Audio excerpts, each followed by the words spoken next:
Welcome to Beg to Differ, the Bulwark's weekly roundtable discussion featuring civil conversation across the political spectrum. We range from center-left to center-right. I'm Mona Charen, syndicated columnist and policy editor of the Bulwark, and I am joined by our regulars, Bill Galston of the Brookings Institution and the Wall Street Journal, Linda Chavez of the Niskanen Center, and Damon Linker, who writes the Substack newsletter Eyes on the Right.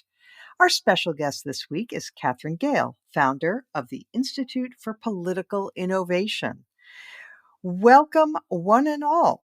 We are going to get to the Zelensky visit and the other big news of the week, but I'd like to begin today with a discussion about alternatives to our current two-party and closed primary system, because Katherine Gehl, she's a political entrepreneur who has identified a flaw in our system and attempted to correct it. And so welcome, Katherine. I'm so glad you could join us to talk about ranked choice voting, or what you prefer to call Final Five voting.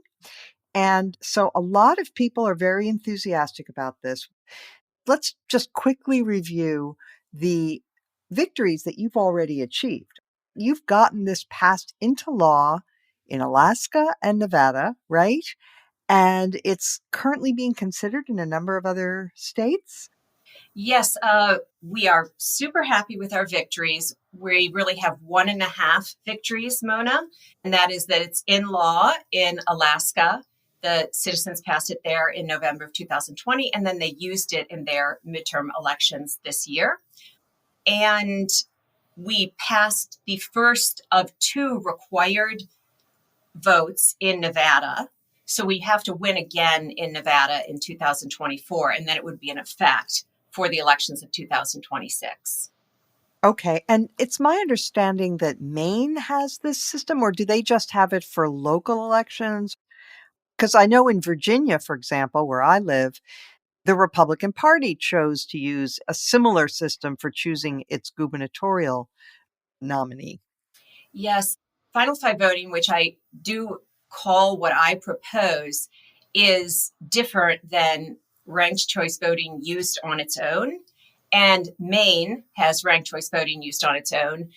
Virginia has used ranked choice voting to nominate their candidates, as you're referring to. So ranked choice voting, what I call instant runoffs, has different purposes and can be used in different ways. When it is a piece of Final Five voting, it has a different effect than what it's being deployed for in some of these other cases. Okay, let's set the stage, which I really didn't do before. So let's do that. You have identified that about 10% of the electorate, that is, those people who vote in primaries, determine the outcome in 83% of congressional races. So our current two-party system, where primaries dominate, are having the effect of handcuffing the Democrats and Republicans because they are beholden to the most extreme members of their own base, right? That is right. And here, I think to set the stage, if I could for a moment, just step back to say the best way, I think, to understand Final Five voting and ultimately choose whether, your listeners approve of it or not, is to just start with the question, what are we solving for? Because reform can solve for a lot of different problems. So what I'm solving for with my work, and now there are allies, throughout the country, we're solving for the likelihood that Congress solves problems in a sustainable way in the general public interest. So we're not solving for making elections more fair or more democratic or more representative, although we actually certainly think those things are super important and it has beneficial effects there as well. But we asked ourselves, what would it take for Congress to get things done in a way that we can all see every day? They don't right now. And so because of that, we have this combination of Final Five voting. We looked at the root cause of why they don't get things done. And it is, as you just noted, that the people in Congress are doing what their bosses want them to do. And since 85% essentially of the House and 65% of the Senate is elected in low turnout party primaries, when most voters, haven't even started to pay attention yet, those are the people who are the bosses of our representatives. And while you might think that the 8% on the left that chose this year's House and the 8% on the right that chose this year's House and Senate couldn't be more different, they're actually the same in one wildly consequential way, and that is that they're characterized by what political scientists call negative partisanship. They hate the other party more than they have an affinity for the ideals, the positive, affirmative ideals of their own party. And so what they want more than anything is for the other side to fail, which means that when our legislators are doing their jobs, they actually are forbidden to engage in the behaviors that it would take to solve complex problems with trade-offs, which is you would have to be able to work across the aisle and, with everybody in the legislative body. You would have to be able to negotiate, innovate, make deals, and then you'd have to be able to vote yes on that consensus solution. And all the people who are elected in party primaries are pretty much forbidden to do any of those things, or they'll lose their job in the next primary. Okay, so is it working in Alaska? Yeah, we think it's working great. I'll be interested to hear what your fellow hosts think. So there's two questions about its working. And one is a gateway question, and then the other is the one I ultimately, and I think voters and citizens will ultimately care the most about. So the first is, does it work? Can you manage the election? Do citizens feel that they're fine voting in this method, which is a little bit different? And it certainly works there. And we've run, not us, but some others in the allied organizations have run polls that say, yeah, this is working. There haven't been any fights over it, and people have accepted the results, and the voters themselves have found it easy. So that's just a necessary sort of table stakes for any system. And then the second is, does it help with results, which is, can people have different behaviors? And I'll call out a couple of things. One is in the legislature in Alaska, which is 100% under this system.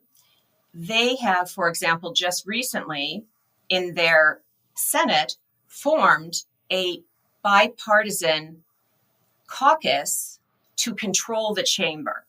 So the Republicans could have controlled the chamber all on their own. They were the majority. But instead, a group of Republicans chose to align with Democrats to control the chamber and its agenda in a bipartisan way. And they left out of the caucus the more intransigent members of their own party because they want to be able to deal with action there. So that is certainly very compelling. Now, this isn't something that's never happened in Alaska before, but we see its incentives at work and very much likely to continue. We also saw several people win re-election in this year who had been primaried out in previous years, including the former speaker of their house. So she had lost when she got primaried further to her right. And the criticism was that she was too much seeking consensus. And so she lost her primary. But now that November voters decide, she was able to win and she's back in the chamber. So we think that's working. We also see a lot of individuality in the federal delegation. Your listeners may know that Sarah Palin lost a race to return to government when she was running for the U.S. House, and she lost to a Democrat, a moderate Alaska Native woman. And Lisa Murkowski got reelected over a Trump-supported candidate. Even though Lisa Murkowski voted to impeach Donald Trump.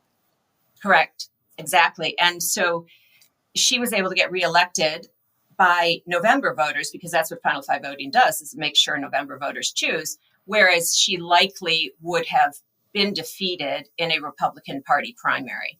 And at the same time, the governor who was endorsed by Trump, he won re-election. Okay, So the way it would work is there would be no party primaries. There would be one big primary, right? That's correct. Okay. And then the top 5 vote getters would go on to the November general election, right? Absolutely. And then there would be a ranked choice voting process so that the winner would be chosen from among those 5 based on getting the most votes based on not just first choice, but second choice or third choice if it came to that, right? Yeah, I think the easiest way for everybody to understand it is just to call it an instant runoff system. Okay. So you use runoffs to go from 5 candidates to the final 2. And at that point, obviously, the person with the true majority wins. Right. So you wouldn't have a situation where if there were 5 candidates, that the winner would be somebody who got 21%. Right. One of the things we need in this country is to have real choices in November, and we need real competition. So when you have 5 candidates, you'll get the benefits of that competition and diversity of view and thought and the ability to hold people accountable. But yeah, you wouldn't want to accidentally elect one of them with 21% of the vote. So that's why we need to use the instant runoffs to find out which one of these 5 candidates has that broadest support in the district. Okay, so I have a question, let's say a potential problem area, and then I'm going to open it up to the others on the panel. So you say that things don't get done, and arguably a lot of things have gotten done in the last Congress, despite having the current system. Got a huge infrastructure bill passed, and there was the Inflation Reduction Act. Whatever you think about it, it was a huge piece of legislation. There's been tremendous aid to Ukraine. Some of the harder things have not been done, like guns or immigration or abortion, but the Congress has been able to get things done. Yeah, you correctly tell me that my language, my description is far too simple for what's really happening. So here's what we can think about. So yes, you're right. Congress gets lots of things done. And here is when they get things done. Just let's think of a Venn diagram. And on one circle, we put crisis, and it's either a national security crisis, a natural disaster crisis, or a shutdown or debt ceiling crisis. Okay, so and we're seeing that play out right now.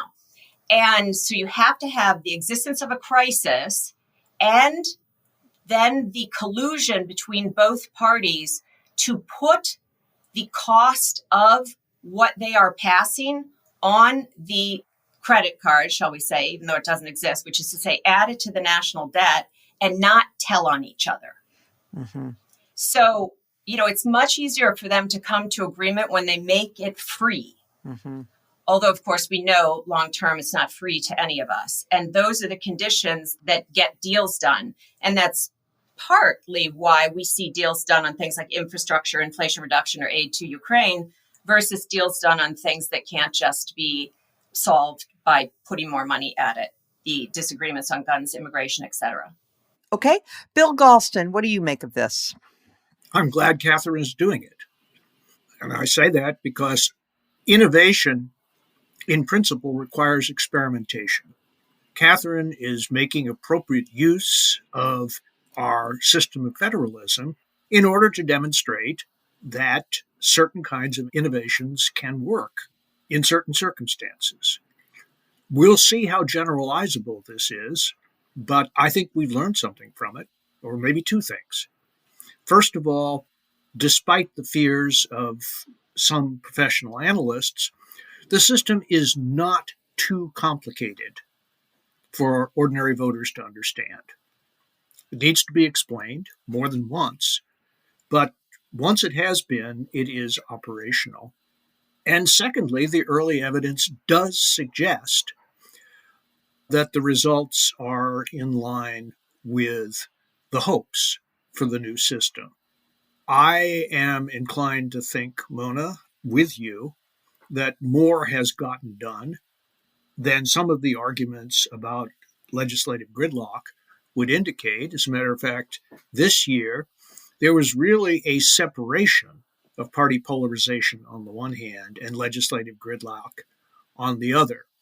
I am not convinced that ranked choice voting or Final 5 plus ranked choice voting, let's call it the Gehl system for short, will really change the incentives to put the fiscal consequences of legislative agreement as far off into the future as possible.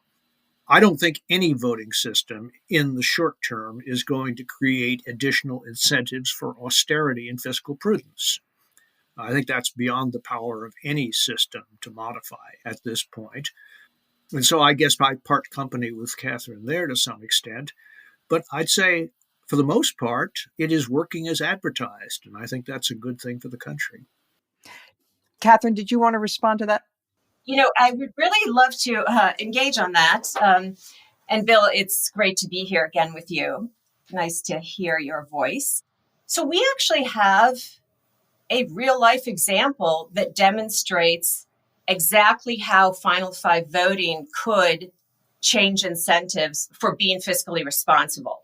So here's how it works. It's not in the voting system. It isn't what the voters do there. It's what it enables, which is now we're going to have 5 candidates making their case in the general election. So you get candidates bringing up issues which don't now get brought up. Like neither party right now can really run on fiscal responsibility because none of them are fiscally responsible. But once you have 5, someone can be the Ross Perot candidate in the Final Five system, or one of the 3 Republicans who make it to the general can be the one who talks about fiscal responsibility, which is we once again have a voice telling everybody how bad the system is. And what we saw, what's the last time we had balanced budgets in this country? It was in the latter years of the Clinton administration. And that was a result in no small measure to Perot's entry into the 1992 race. When he got 19% of the vote, even though he got no electoral votes, he demonstrated to both sides that people were willing to stake a vote on the debt deficit. He also ran on NAFTA, but the debt deficit was a huge issue for him. And neither party wanted to cede that growing sort of part of the electorate to a nascent third party. So both Newt Gingrich and Clinton were then incented to solve this so that they didn't face a third threat. And that is what competition does. It does it in every industry. A startup creates a new technology.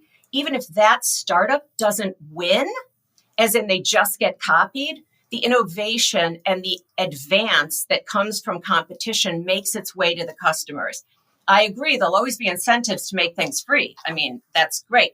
But now we'll have accountability, visibility, transparency that could never exist. So we will make some headway there. Linda, what do you think? Well, count me a skeptic. I've been skeptic of this for quite a while, as regular listeners know. I do think it is more complicated. I think when you are looking at a state like Alaska, which has many fewer voters than our big populous states do, and also has a kind of maverick streak, so that something like this might be more amenable to the voters of a state like Alaska. But I also think that, if you look back in time and you try and figure out where we had divided government and quite separate ideologies governing one party and another, I look back on the Reagan administration, for example. Things got done and compromises got made even under our current system. I would like to think you could wave a magic wand and you could come up with a kind of bureaucratic solution that would solve all of our problems and get us being able to speak together and to arrive at compromise and to make the perfect not the enemy of the good.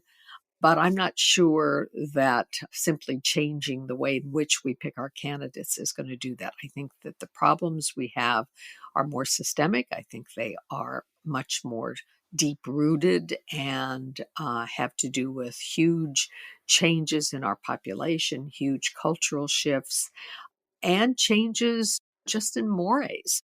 The acceptability now of saying horrible things in public and horrible things about one's opponent, I think are things that have kind of broken down civility in our politics. So it's not that I, don't think that Katherine has landed on an interesting idea, and I'm happy for the entrepreneurship. I agree with Bill that in most areas, trying to have experiments with new ideas is a good thing in general.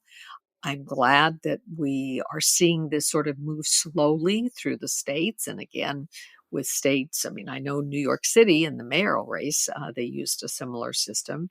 It ran not quite as smoothly, but it did end up producing a mayor who was much more centrist than many people expected could be elected in a city like New York. So maybe it will work out. Maybe it's a good thing, but I don't think it solves the kinds of deep rooted problems that we have in our politics today that have to do with a real breakdown in society and a breakdown in terms of the way in which we deal with each other in the public square. Okay, Katherine, I'm going to ask you to hold off responding so I can bring Damon into this.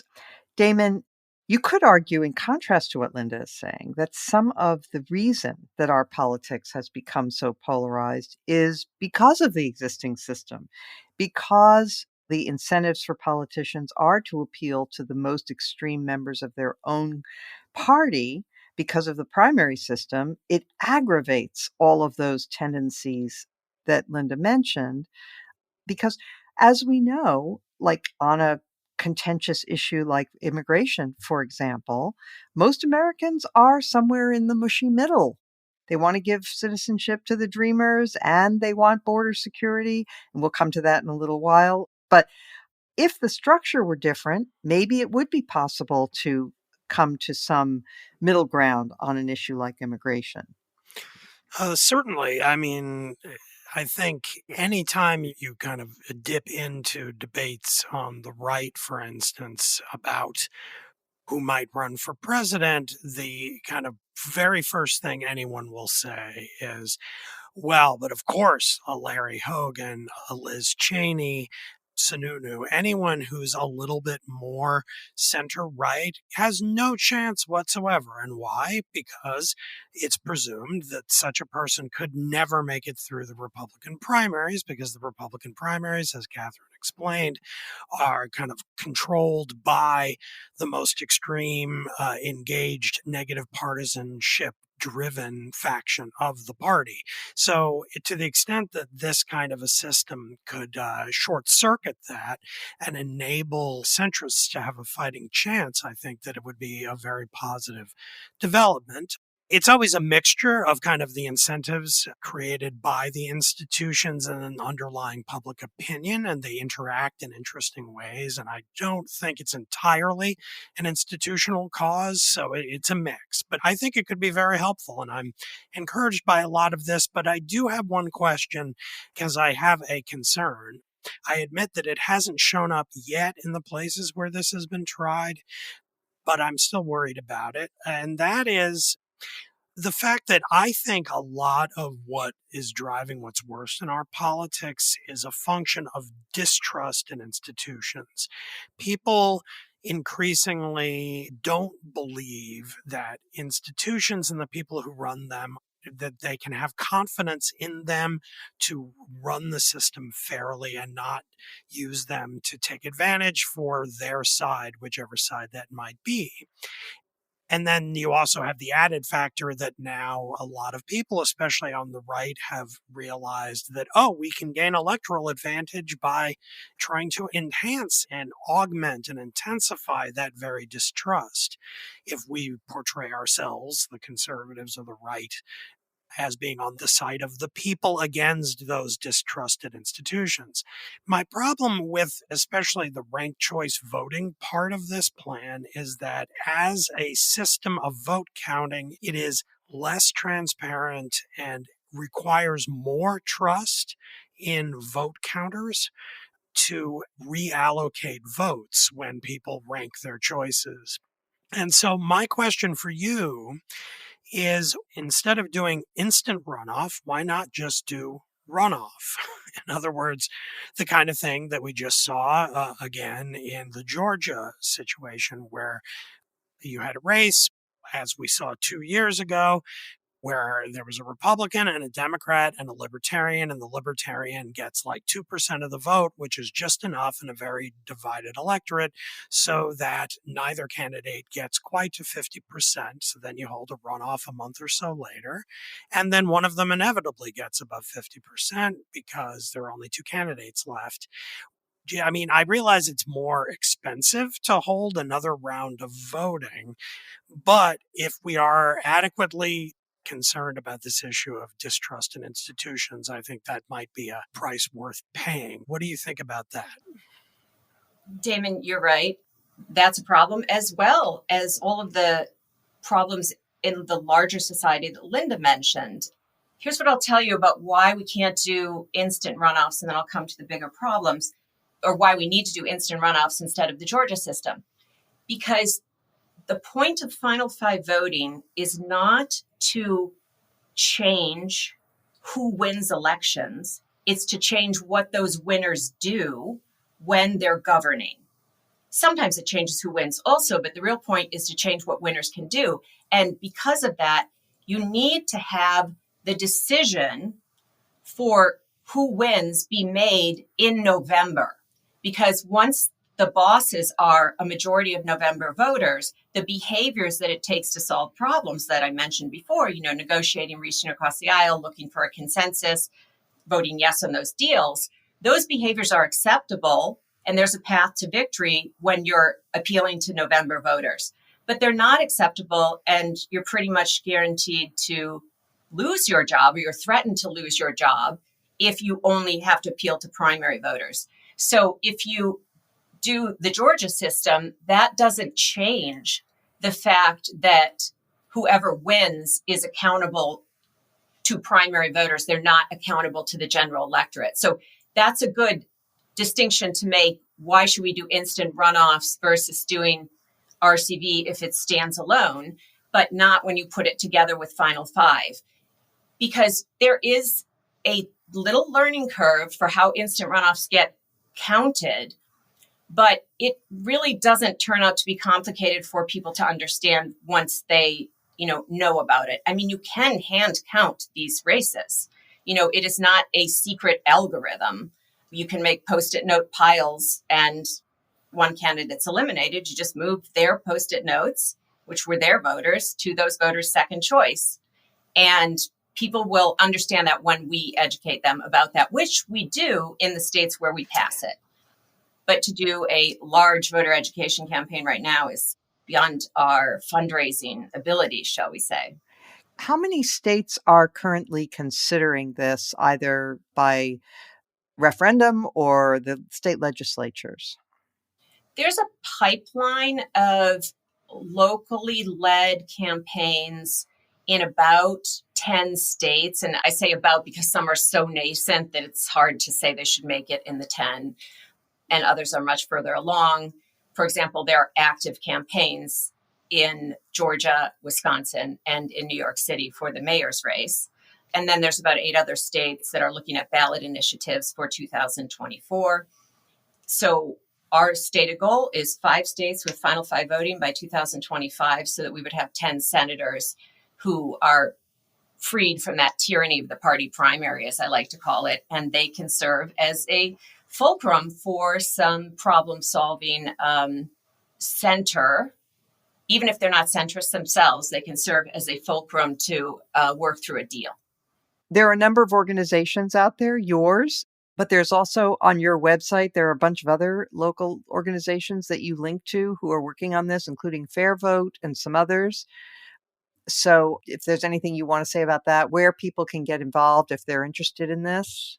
Yes, look, this is going to happen when more and more people get involved organizationally and individually. So we have great allies, the ones you mentioned, Fair Vote, Unite America in particular, I would call out. And if listeners are familiar with any of those organizations, they can go ahead and work with them. If they want to see this move forward and they want to stay focused solely on Final Five, they can get in touch with us, but we collaborate. So, for example, we started and we're the lead national funders in Nevada, but we wouldn't have gotten across that finish line without the partnership with Unite America and other organizations to make that happen. Not in a million years. All right. Let's now consider the historic moment that happened in Washington this week. Volodymyr Zelensky visited Washington and spoke to the Congress. It was a very Churchillian speech, I may say. He referred many times not to his seeking peace, but victory.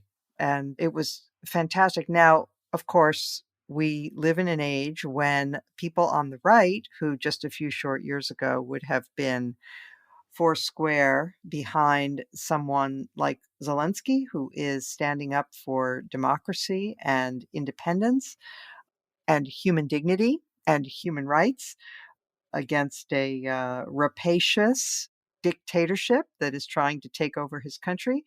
But that's not the world we live in anymore. Now, a number of people on the right are highly critical of Zelensky and of our funding for the struggle of Ukraine. Bill Galston, did you see the speech, and what do you make of the events this week? I wouldn't have missed the speech for anything. It was indeed an historic moment. And as you say, it's the sort of moment that 2 out of the past 3 Republican presidents would have celebrated. Right. Right? Ronald Reagan, whose speech at Westminster led to the formation of the National Endowment for Democracy. Certainly George W. Bush, whatever excesses he may have committed in the name of fostering democracy around the world, he had the right idea.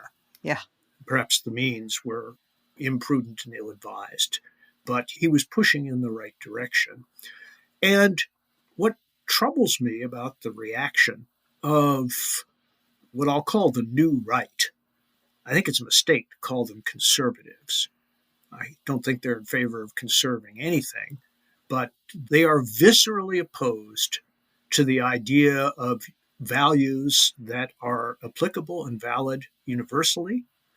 They are not in favor of the United States doing much of anything, as far as I can tell, to promote the cause of democracy around the world. And they have fully embraced Donald Trump's transactional view of the world. What's it worth to me? What does it do for us right now? And several of the critics have gone so far as to say that the United States has no stake of its own in the outcome of the war between a Russian aggressor and a Ukrainian defender. I find this very hard to understand, but it's a fact. And it's a fact that I think will not go away soon, even if Donald Trump passes from the scene, as he richly deserves to do, because he has left behind him a transformed political landscape on the right.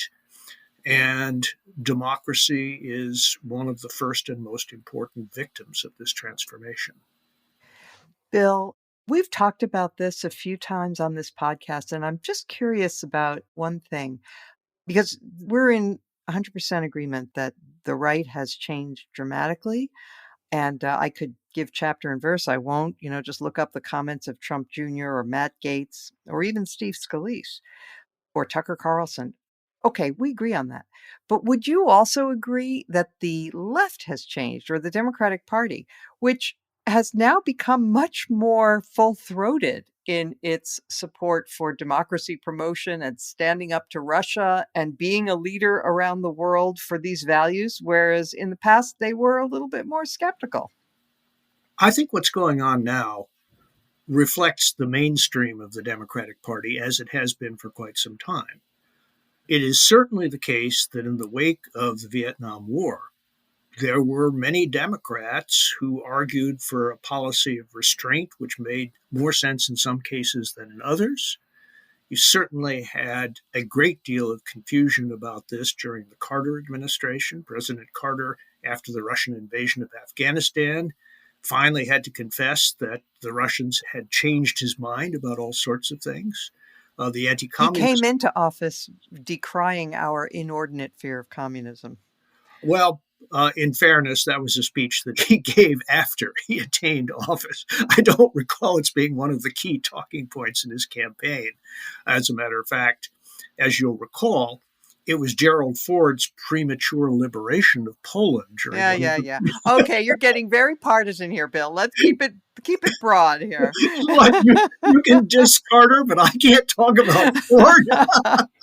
Ford misspoke. That was a slip of the tongue. But Carter really did mean it, and his policies reflected that. And then after the invasion of Afghanistan, he said that the scales fell from his eyes, and it showed him the error of his ways. I mean, he admitted that. So not only did he admit it, but I said so myself just 2 minutes ago. So if I'm being partisan, I'm glad that you joined me, Mona. All right. So there were always voices within the Democratic Party who were for an energetic American role in the world. But Bill, for a long time, those were off in one corner, the Democratic Leadership Council or the Coalition for a Democratic Majority. They were a minority. Now they're, I would argue, more the majority. Well, actually, we could carry on this conversation for okay. All right. Okay. But I think it's fair to say that the Democratic Party temporarily deviated from its own genetic code in the wake of Vietnam. That was a deeply disturbing event for the Democratic Party. It split the Democratic Party in two, as we saw in 1968 and again in 72. And there was a lot of retreatism on both sides of the aisle during the 1970s, including, someone who at one point occupied simultaneously the roles of Secretary of State and National Security Advisor, who was all in favor of an accommodation with the Soviet Union during that period. So the 1970s were a troubled period for both political parties, and fortunately, they both regained their international equilibrium in the 80s and 90s. Okay, I don't completely agree with that analysis, but let's move on. Linda, we may have just dodged a bullet because the Congress had reached an impasse about the border. There was a move by Senator Mike Lee to hold up this $1.7 trillion spending bill unless Title 42 was extended. And actually, at the last minute, Kyrsten Sinema came forward with a compromise, a different amendment that people like her and Joe Manchin and others can vote on. So it looks like they avoided this impasse over Title 42. But this really is the kind of issue where you do wish that we could find that middle, because the American people are in the middle. Nobody wants to see a huge crush of asylum seekers really abusing the asylum system, let's be frank, coming across the border in an uncontrolled fashion. But on the other hand, we definitely need immigration. Absolutely. And as long as we have the Republican Party so wedded to this sort of xenophobic approach to immigration, we're not going to get it. The whole issue of Title 42, there's a lot of focus on it now because it was due to be lifted. The appeals court said that, and I think rightly as a matter of law, that there was no longer a public health reason to be sending people back. This was sorry, I should have explained. This is the emergency deportation. Correct. Because of COVID. Right, because of COVID. And the appeals court said, there is no public health emergency right now, got to lift it. Then the Supreme Court intervened and said, wait, we're going to put it on hold. The appeals court decision will go to the Supreme Court. And so there's a lot of focus on that. But there's a much bigger problem here. The humanitarian crisis that is ongoing at the border gets worse and worse. And we are doing absolutely nothing about it. I've spoken recently to people who have been right there at the border at some of the ports and some of the areas between the ports of entry, because if you want to claim asylum, you're now supposed to go through a port of entry in order to do that. The problem is the cartels control access to the border, in the border areas outside of the actual port entries. And it is in their interests to see maximum chaos, maximum number of people trying to come in, because along with some people, some of whom I think are legitimate asylum seekers and some who are not, but nonetheless are people who could contribute to our society. Along with people, there are also drugs that flow in. And so we have this enormous crisis going on.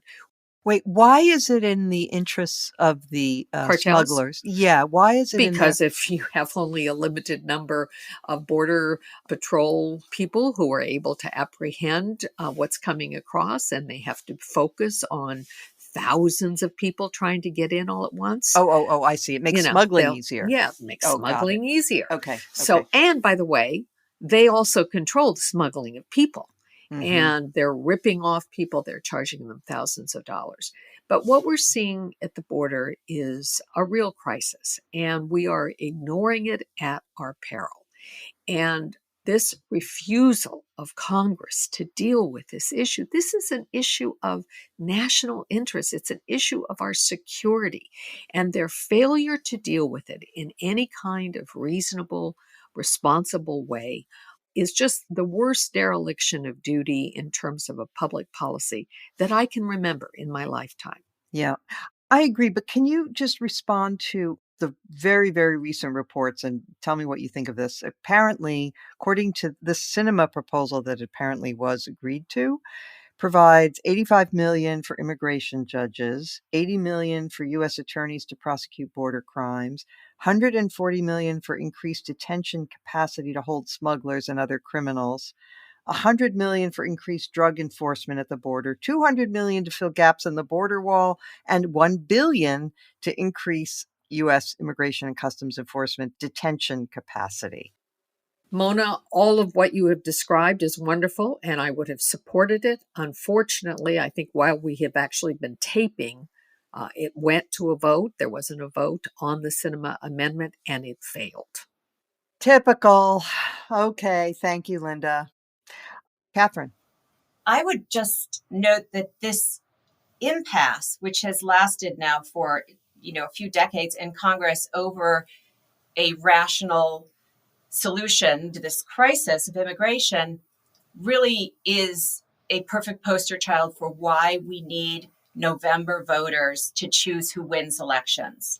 Because right now, since so many people are chosen by primary voters, that's the reason they can't enact legislation that's in line with what most Americans want, which you've been referring to, which is most Americans are willing to make this compromise deal. But most Americans' votes don't matter. Most Americans vote in November, and their votes are meaningless to what the people in Congress actually are incented and feel the need to do. So if we change the incentives for how you keep your job in re-election, we'll change the ability to solve a problem like this with complex trade-offs. I think that's well said. Okay, Damon Linker, you've been following the adventures of Elon Musk at Twitter. And so I would just like to check in with you and see where we are. Is he destroying it? Is he going to step aside as he promised in his Twitter poll that he ran saying, do you want me to stay in charge or not? What's happening? Well, it's impossible to know what the guy's actually going to do, but he has said that he's looking for a replacement to serve as CEO of the company and that he will step aside as CEO when he finds such a person. Now, we don't know who that's going to be. We don't know how long this is going to take. If he isn't the CEO but continues tweeting all the time and continues to be the owner of the company, then it might be a distinction without a difference. Mm-hmm. It also depends, of course, who the person is. Is the person going to be independent and have free hand to make decisions about changing things in the company or not?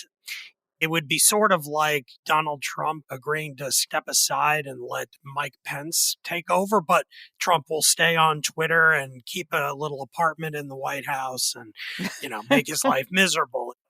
As our colleague Bill Galston has said to me in a chat, Elon Musk's successor will have the worst job in America, which could very well be true. Other than Kevin McCarthy. Yeah, exactly. Although we don't know yet for sure if he has a job. No, that's true. About Twitter more generally, I mean, I assume it will survive. The question over the last several weeks since Musk took over is whether it would be turned into Parler or Gab or some other kind of alt-right chat room, basically, like Truth Social.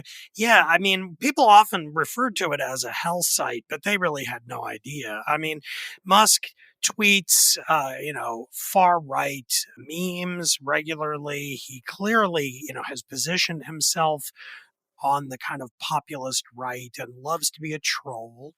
And the more serious problem is that he's been just instituting all of these kind of sweeping policy changes and continually reversing them within 24 hours as soon as people throw a fit about them. And often the fit is quite justified and rational.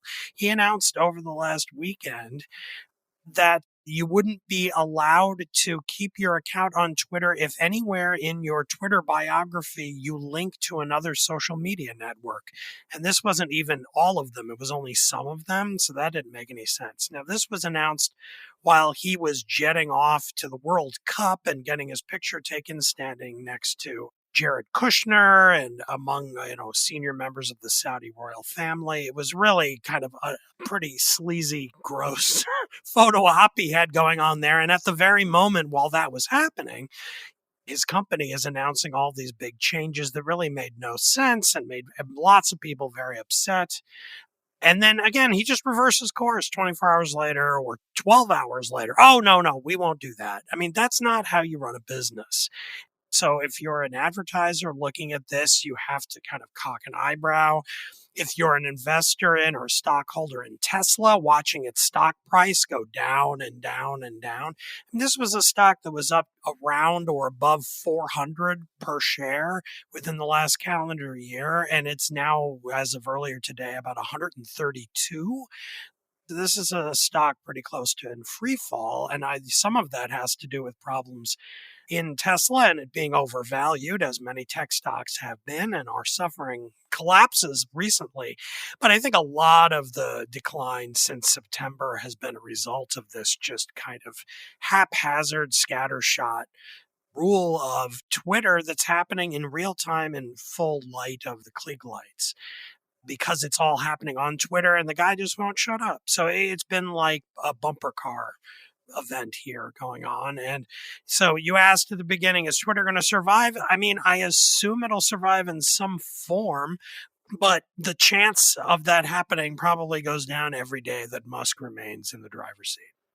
All right, let us now turn to another topic, which is this week, the House Ways and Means Committee obtained Donald Trump's tax returns since 2015. And they made the immediate decision to release them. And so people who've looked them over found, unsurprisingly, it's unsurprising because a couple of years ago, the New York Times got access to more of his tax return records than that, and they published them. So nothing that I've seen so far is all that surprising. We kind of knew about this, like he would loan money to his children and they paid him back yearly interest, which is probably a disguised gift. And the kids get to deduct the interest and he doesn't have to pay the gift tax. And yeah, okay. He took deductions for not developing land, $21 million worth, that may have relied on a false appraisal. There's a shock. And, he took personal deductions that we know are not allowed, like $70,000 for hairstyling. But my question for the whole panel is, was it a mistake to release his tax returns? Was there a sound purpose behind this? Bill Galston, I'm going to start with you. I was afraid you were going to start with me, Mona. But I've gone back and forth on this. On the one hand, it turns out that there was a legitimate legislative purpose to the inquiry, namely the discovery that, contrary to the IRS's own stated policy, that Mr. Trump had not been audited. My understanding is that the IRS quite some time ago laid down a rule for itself that it would audit on an annual basis the tax returns of sitting presidents. It failed to do so. And I've been quite startled by the disclaimer of responsibility to do that from people who were in a position of responsibility to enforce that rule. So clearly something needs to be done. There is a genuine problem. It is, I think, in the public interest to make sure that a president of the United States, to quote the late Richard Nixon, is not a crook, close quote. On the other hand, Well, we failed in that. yeah, well, we did, but at least we tried. We've stopped trying. But is it in the public interest to establish a norm that the IRS will, or the Congress of the United States will disclose a president's tax returns if the president has chosen not to do so? My fear, and here I think ranking member on Ways and Means, the outgoing Kevin Brady, had a point when he said that this establishes a bad precedent. Whether it's unprecedented or not, I don't know, but it is certainly a pretty conspicuous act that could lead to the intensification or further intensification of partisan warfare over tax returns. So, on balance, I guess I wish that the committee had focused on the problems that are actually susceptible of a legislative solution and had not gone down this road. Is it the road to disaster? No. But it is one more step down the road to total partisan warfare. Linda, John Koskinen, who was appointed as IRS commissioner by Barack Obama, said, it seems to me they ought to have a pretty good reason for why it would be in the public interest to disclose these. And he said it sets a dangerous precedent. What do you say? Well, first of all, I didn't know this until this controversy, but apparently people's tax returns at one time, shortly after, I guess, the amendment that made federal taxes possible, most people's tax returns were a matter of public record. These were not super secret documents. So I think that given the history and given the law, that it would be a good thing to release the returns. And I think this whole question about why it was that Donald Trump's tax returns were not, in fact, audited. I mean, they apparently began an audit with a single agent going over these very complex documents. Trump's income flows through various LLCs, limited liability corporations, hundreds of them that he has set up for that purpose. It's just a disgrace that this wasn't done. But also just the notion that if the 6 years that they looked at only really paid any kind of real tax in a couple of those years. And one of the reasons he paid tax, the biggest bill that he paid, was because he sold a property that he had inherited from his father. One of the things that this release of this information does is exposes what a failure this man has been as a businessman. He's never really been successful. He's constantly losing money. Either that or he is, Al Capone-like in his lying to the IRS and ought to go to jail, as Al Capone did on tax evasion. So I think it is in the public interest that these be released. I'm glad that we were able to get them to the right hands at the proper time. And I think most average taxpayers, whom I think the average family in the United States pays over $4,000 a year in federal income tax. That was at least one figure that I came up with when I tried to do some research on this. And if that's the case, the fact that this multimillionaire pays $0, $750, $750, $0, and then a couple of years in which he pays actual taxes, it's just a disgrace. Catherine, boy, I mean, it's kind of great. What a country, to be a failure and constantly losing money and flying around in your own private jet and not paying any taxes. It's quite a country. And when I look at these kind of situations, I think the right answer is more competition. So we don't have so many lesser of two evils elections, which I think is what many people feel when they show up in November now. Fair enough. Okay. Damon, what about the fact that this will be portrayed, and maybe even justifiably so, by Republicans as pure partisanship on the part of Democrats? They used their power to obtain his records supposedly for a legislative purpose, but by releasing them immediately, they betrayed that this was actually a political purpose. They just want to embarrass him. Well, that is true. And, I'll go on the record as saying this probably wasn't a prudent move, but it's also, to my mind, pretty darn trivial in the scheme of things, given, a lot of things others have already talked about. I mean, the New York Times already ran a big, long, deep dive into his taxes. We are now getting to see some of the details for ourselves, but it's not like it was big news.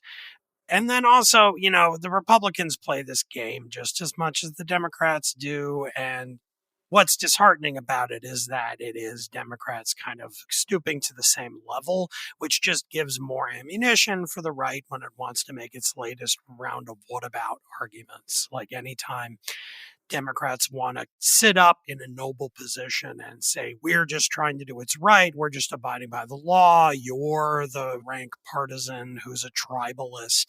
And then the Republicans will say, yeah, but what about when you released Trump's tax returns for no good reason? And so it just muddies the water further. But we're already about 87 rounds into those kinds of accusations by this point. So again, I think in the most trivial way, I think that it was a bad move, but I can't get too up in arms about it given the morass of our politics these days. So it's just one more data point in a pretty messy chart of where we are. Okay, with that, we will now turn to our final segment, highlight or lowlight of the week. And Linda Chavez, I'm starting with you this week. I think really the low life for me, not just of this week, but maybe the year, was the failure of the United States Congress to do right by our Afghan allies, 70-some thousand of whom were given temporary parole when they came to the United States after the collapse of Kabul. There was a bill, the Afghan Adjustment Act. There were several attempts to get it passed, including putting it onto this omnibus spending bill, and it was killed, and it was killed by Republicans, and it was killed by Senator Grassley of Iowa in particular. He has been a huge opponent of these Afghan refugees whom he claims are here. Many of them he thinks have gotten through without scrutiny. He's wrong about that. I think this is not just a disgrace, it is a tragedy. Okay. Katherine Gehl. Well, I'm like a broken record here, Mona, but I'll say the low light of the week is what is happening right now, which is that Congress is about to pass a spending bill at the last minute because there's a crisis, and they will not do the responsible thing in figuring out how to make any trade-offs so we don't just add to our national debt and handicap ourselves down the road. So it's a low light, it's a predictable one, and that makes it all the more of a lower light. Okay. Damon Linker. Is this a highlight or a low light? Well, it's probably a mild low light for, once again, the state of the Republican Party today, but it definitely was a highlight of my week. And that was following the story of one George Santos, candidate who won his race in a congressional district in New York, straddling parts of Long Island and Queens. And if you've been following the political news this week, you know that as the week has gone on, various aspects if not all aspects of Santos's biography have come in for some scrutiny this week. I will very briefly list the things that have now been revealed about this gentleman. He said when running that he used to work at Citigroup and Goldman Sachs. That apparently is not true. He said he attended Baruch College and NYU. That apparently is not true. He said that 4 employees who worked for him at these places had died in the Pulse club shooting. Apparently, there's no record that any of those people worked for him. He said that he was Jewish, at least part Jewish, because his mother's parents came from Ukraine. In fact, all of his parents came from Brazil, and there's no evidence that any of them were Jewish. And finally, just most recently, the latest story on Thursday morning came out that he claimed that he was gay. And it's kind of interesting that this guy, if this isn't true, he ran as a Republican and claimed to be Jewish and gay. And that turned out to not to be true either. We don't know if he's really gay, but he was married to a woman and only announced apparently that he was gay 2 weeks before his campaign began. And there's no further evidence that this is the case prior to that fact. So that's a kind of other big question mark floating over this guy's head, which has inspired me to wonder if maybe if any of our listeners have seen the movie Men in Black. I suspect the next step in the revelations might show that one George Santos is actually a giant space bug in a human skin suit. It's really quite amazing, the story. It is an amazing story. Everything he says is a lie. And it reminded me of what the writer Mary McCarthy said in a famous interview many years ago with Joan Didion. Speaking of Lillian Hellman, she said every word that Lillian Hellman writes is a lie, including and the. Exactly. So, And George Santos, yes. All right. Bill Galston. Moving right along from the talented Mr. Santos, for me, the lowlight of the week was the reaction of one Tucker Carlson to Zelensky's visit. You really have to read the transcript of his 8-minute and 14-second diatribe to believe it. But let me just give you a brief excerpt from it. He begins by accusing Zelensky of showing up dressed like a strip club manager. And he then moves on to say this: the point of today's visit to Washington was not to make the world more stable or make wise decisions, much less to help America. That's always at the bottom of the list. The point was to fawn over the Ukrainian strip club manager and hand him billions more dollars from our own crumbling economy. It is hard, in fact, it may be impossible to imagine a more humiliating scenario for the greatest country on earth. And the other 7 minutes and 45 seconds are no better than what I just read. This man is morally obtuse. He's a national disgrace, an ongoing running sore in the body politic. And the week after, I'll tell you what I really think about it. Well, Bill, I would have to say, 100% agreement. I agree with you so much that was going to be my low late. I'm sorry. No, that's okay. I have one in reserve because I had a feeling somebody else might have been equally offended. So I would like to mention a piece by Russ Roberts, who does the podcast Econ Talk, and is now the president of Shalem College in Jerusalem, but he was a longtime economics professor here. It's not new, but he recently linked to it again. It's an evergreen. It's called The Economist as Scapegoat, and it is a long rebuttal to the argument that is very popular on the left these days, and even in some precincts on the right, that our current problems are all attributable to the fact that in the last 25 years or so, we have been in the grips of a libertarian moment. And that libertarianism, specifically generated by Milton Friedman, is responsible for all of our income inequality and other problems in America. So Russ goes through and looks at the record with facts and figures and says, if there's been a libertarian moment, he missed it. And he gives a very, very good accounting for why that is not true, and why Milton Friedman is, of course, also being very radically misrepresented. So I thought I would bring that to everybody's attention. It appeared in Medium, and it's called The Economist as Scapegoat, and we will link to it. And with that, I would like to thank everyone. I want to thank Katherine Gehl for joining us this week. And of course, our regular panel, our producer is Katie Cooper, and our sound engineer today is Joe Armstrong. And we will not be doing a podcast next week. We're going to be off. So until next time, I want to wish everybody a happy Hanukkah, a Merry Christmas, and a very happy New Year. And we will return in 2023.